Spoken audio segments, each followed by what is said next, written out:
So today, we're diving into the story of a real legend, the biggest, most powerful battleship ever built. But here's the crazy part, the paradox of its whole existence. It was the ultimate weapon, right? Yet it was almost never used for what it was made for. This is the story of the Japanese battleship Yamato. And here she is back in 1941, an absolute titan of the seas. I mean, from the moment she was commissioned, which, get this, was just a week after Pearl Harbor, the Yamato was in a league of her own. She was literally designed to be untouchable, this unmatched super battleship that could take on anything and win. The scale of this thing was just staggering. At full load, we're talking nearly 72,000 tons. I mean, that's heavier than a lot of modern aircraft carriers. It makes her the heaviest warship ever constructed. And okay, the power? It was just as mind-blowing. Her main guns were over 18 inches across. We're talking the largest ever mounted on a warship. To give you an idea, each one of those gun barrels weighed as much as an entire locomotive. Just wild.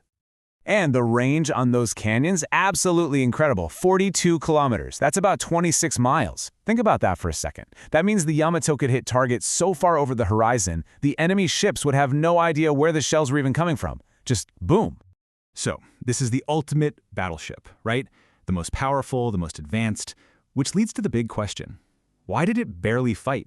Why did it spend most of its career so far from the front lines? What's the real story behind this ghost of the seas? Well, to really get the why behind the Yamato, we've got to rewind a bit. Back to the 1930s. We need to look at Japan's whole strategy for a potential war in the Pacific. And let me tell you, it was a high-stakes gamble. Okay, so the thinking was basically this. Japanese naval planners knew they couldn't compete with America's industrial power. The U.S. could just build more ships, simple as that. So Japan's strategy was to bet everything on quality over quantity. The idea was to build a single ship so incredibly powerful it could take on and defeat multiple enemy battleships all by itself. And their commitment to this idea was just immense. The construction of the Yamato was one of the most guarded secrets in Japan. I mean, they even built this massive canopy over the entire dry dock just to hide the ship from prying eyes. See, the Yamato wasn't just another battleship. It was literally the embodiment of their entire national strategy. But after all that secrecy, all that effort, the Yamato's first few years were, well, surprisingly quiet. It was almost an anticlimax, you know? Take a look at this. At the huge, decisive Battle of Midway in '42, it was the flagship. But it was so far away from the actual fighting, it never fired a single shot. Then, for most of 1943, it was basically just a floating headquarters. It even got torpedoed by a sub and had to go home for repairs. The truth is, the Yamato was just too precious, and it drank way too much fuel for the Japanese Navy to actually risk it in a real fight. But then, in October 1944, everything changed.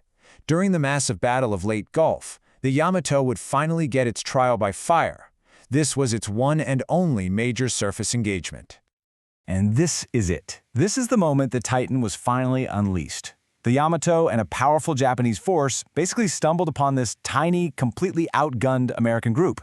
Its codename was Taffy 3, and it was just a handful of small escort carriers and destroyers. They were in way over their heads. But here's where a crucial mistake was made. The Japanese commander, Admiral Kurita, he saw those small carriers and thought he was up against a main U.S. carrier fleet force. That one single error in judgment led to this totally chaotic battle, where the massive Japanese fleet just failed to press its overwhelming advantage. Now, the Yamato and its group did inflict some serious damage. They helped sink an escort carrier and a couple of destroyers, but, they were under these relentless attacks from the air and from those scrappy little destroyers. The Japanese commander got spooked, convinced he was sailing into a trap, so the whole force turned around and retreated, failing to get to their main target, the super vulnerable American troop transports. And that brings us to the final and really tragic act in the Yamato's story. By April of 1945, the war was almost over. Japan was on the verge of defeat, and its once mighty navy was just a shadow of its former self. Just look at these photos. On one side, you have the ship's senior officers, and on the other, the Yamato itself, getting ready to sail.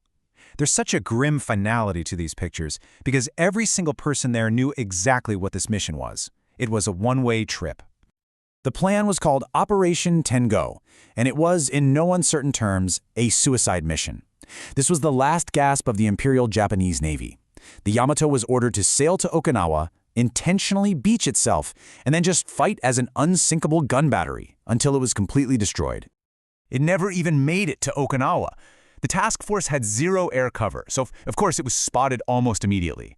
On April 7th, it was just swarmed by nearly 300 American carrier aircraft. It was a relentless, completely overwhelming assault. The sheer violence of that attack is hard to comprehend. In less than 2 hours, this seemingly invincible battleship was crippled.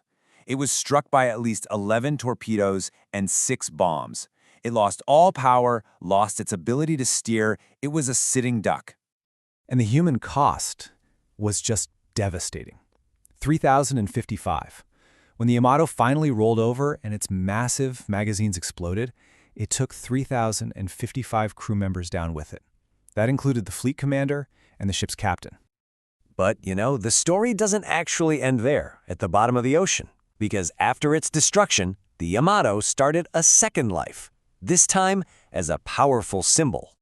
See, during the war, the very idea of the Yamato was a huge source of national pride in Japan. It represented the peak of their naval engineering, a symbol of power that gave people this profound sense of confidence. For many, as long as the Yamato was still out there, Japan couldn't truly be defeated. And then, decades later, this happened. The legendary anime series Space Battleship Yamato reimagined the sunken vessel as a spaceship. Its new mission? To save Earth. This totally flipped its legacy on its head, turning a symbol of war into a symbol of hope, and yeah, it cemented its place in global pop culture forever. So in the end, the Yamato was the ultimate battleship, but its actual career was filled with frustration and, ultimately, tragedy. It really makes you think, doesn't it? How does a weapon, something built only for destruction, become a more powerful and lasting symbol in stories than it ever was out on the sea?